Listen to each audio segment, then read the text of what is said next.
बिस्मिल्लाहिर्रहमानिर्रहीम। आज हम प्रैक्टिस प्रॉब्लम 1.9 सॉल्व करेंगे, ठीक है ना। और ये जो क्वेश्चन है ये परसेंटेज कंपोजिशन से मुतालिक है। तो परसेंटेज कंपोजिशन पे ऑलरेडी 2 वीडियोस जो है ना वो मैं अपलोड कर चुका हूँ। वो देखने के बाद यहाँ पे आइए आपको समझ में आ जाएगा, ठीक है ना। Calculate the percentage composition by mass of hydrogen, phosphorus and oxygen in H3PO4। Phosphoric acid में हमने ऑक्सीजन, फास्फोरस और हाइड्रोजन का परसेंटेज कंपोजिशन फाइंड आउट करना है। जो मोलर मासेस हैं हाइड्रोजन, फास्फोरस और ऑक्सीजन के वो हमें दिए गए हैं, ठीक है। तो जैसा कि आपको पता है कि सबसे पहला स्टेप जो होता है परसेंटेज कंपोजिशन को कैलकुलेट करने में वो होता है मोलर मास कैलकुलेशन। तो सबसे पहले हम मोलर मास निकालेंगे।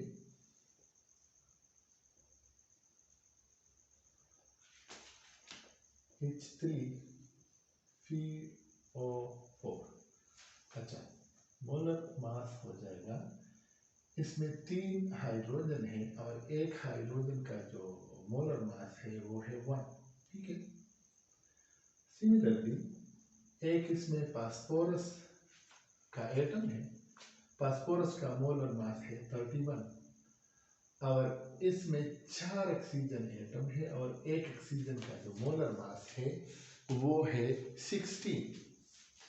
तो नेक्स्ट स्टेप में 3 + 31 + 64 इसको हम प्लस कराएंगे तो हमारे पास जो वैल्यू आएगी वो होगी 98 ग्राम पर मोल। अच्छा, जो मोलर मास है H3PO4 का वो है 98 ग्राम पर मोल। अच्छा, मसला जो फार्मूला था हमारे पास परसेंटेज कंपोजिशन का वो था मास ऑफ एलिमेंट, जो एलिमेंट होता है उसका mass divided by mass of compound, जिस कंपाउंड में हमने परसेंटेज कंपोजिशन फाइंड आउट करना है एंड मल्टीप्लाइड बाय 100। अच्छा, अब यहाँ पे क्या करेंगे, सबसे पहले परसेंटेज निकालेंगे हाइड्रोजन की। तो हाइड्रोजन का परसेंटेज हो जाएगा, जो हाइड्रोजन का मास है इस मॉलिक्यूल में वो 3 है। तो 3 डिवाइडेड बाय 98 मल्टीप्लाइड बाय 100। इसको सॉल्व करेंगे तो हमारे पास हाइड्रोजन का जो परसेंटेज है वो आ जाएगा, ठीक है ना। ये सॉल्व करते हैं तो तकरीबन 3.06% आता है। 3.06% हाइड्रोजन का आता है।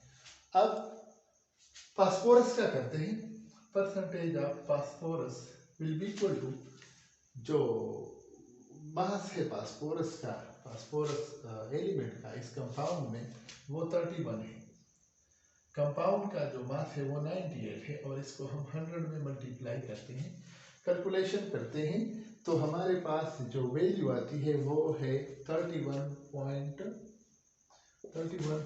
चूँकि कैलकुलेटर मेरे पास नहीं है इसी वजह से मैंने लिख के रखे हैं ताकि यहाँ पे बयान करने में आसानी हो।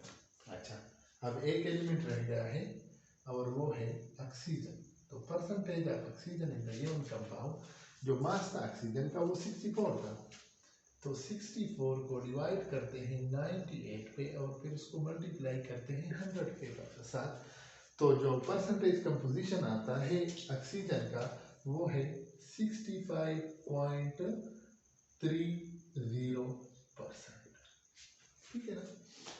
तो जो क्वेश्चन हमें दिया गया था उसमें हमने परसेंटेज कंपोजिशन मालूम करना था हाइड्रोजन, फास्फोरस और ऑक्सीजन का H3PO4 के मॉलिक्यूल में। बहुत ही आसान प्रोसेस है। फिर भी अगर कोई मसला हो, कोई चीज़ समझ ना आ रही हो तो आप हमेशा कमेंट बॉक्स में पूछ सकते हैं। मैं कोशिश करूँगा कि आपके हर एक सवाल का जवाब दूँ। आपका बहुत शुक्रिया देखने का। Thank you.